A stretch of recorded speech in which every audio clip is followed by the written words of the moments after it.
Anggota Komisi Pemilihan Umum Idam Holik membantah tuduhan penggelembungan suara untuk Partai Solidaritas Indonesia. Idam menilai kontroversi seputar lonjakan suara PSI belakangan ini disebabkan tidak akuratnya Optical Character Recognition atau OCR dalam membaca hasil formulir C. Idam menegaskan bahwa platform Sirekap, tempat ditemukannya lonjakan suara untuk PSI, tidak dijadikan dasar yang sah untuk menghitung suara. Ia pun menghimbau kepada para pihak untuk aktif menyampaikan ketidakakuratan yang ditampilkan dalam Sirekap.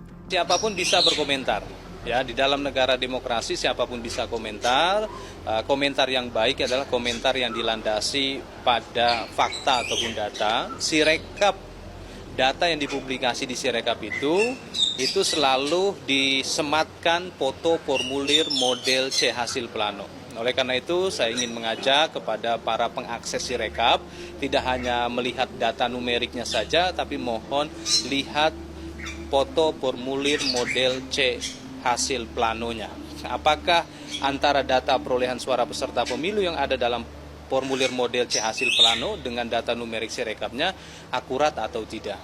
Ya, seperti itu. Ini soal PSI, kemudian juga soal data yang Mas Idam bilang tadi nih. Setidaknya ada 3 TPS yang dilaporkan oleh Kumparan di sini yang kemudian juga diinvestigasi lebih dalam. Ini ada perpindahan suara, Mas. Perpindahan suara? Jadi kalau di Sirekapnya itu misalkan 69 suara tidak sah 1 misalnya. Tapi di C hasil suaranya itu PSI tertulis 1 suara, kemudian yang tidak sahnya 69. Jadi ada terbalik seperti itu. Ini di 3 TPS. Kalau sekiranya data perolehan suara peserta pemilu yang ada tampilan Sirekap ini tidak sinkron dengan data perolehan suara yang ada dalam foto formulir model C hasil plano, maka itu akan disesuaikan kepada foto formulir model C hasil plano. Dan dalam proses rekapitulasi secara berjenjang, khususnya di PPK, hal tersebut diakurasi.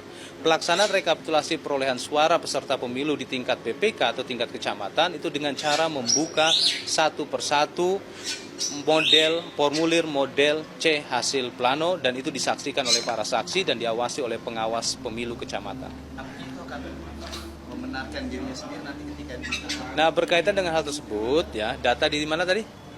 di 3 TPS. Di 3 TPS tersebut maka bisa dikonfirmasi kepada PPK. Coba nanti kami akan bantu untuk mengkonfirmasi dengan PPK di mana? Ada di Cilegon. Cilegon. TPS 04. Nanti mau di-share ke kami. Mau di-share ya. Nanti kami akan bantu konfirmasi betul tidak itu. Ya, hasil resminya ditentukan berdasarkan hasil rekapitulasi yang dilakukan oleh PPK. Ya, karena itu dibacakan satu persatu dan bahkan seringkali rekan-rekan PPK mendapatkan rekomendasi untuk melakukan penghitungan ulang.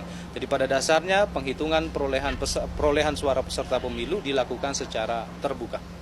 Oke, makasih. Barangkali ada penegasan atau pernyataan dari KPU bahwa misal tidak diintervensi oleh istana untuk meloloskan PSI, karena sekarang kan isunya yang santer kayak gitu bahwa istana ingin PSI lolos di Senayan 4% ya.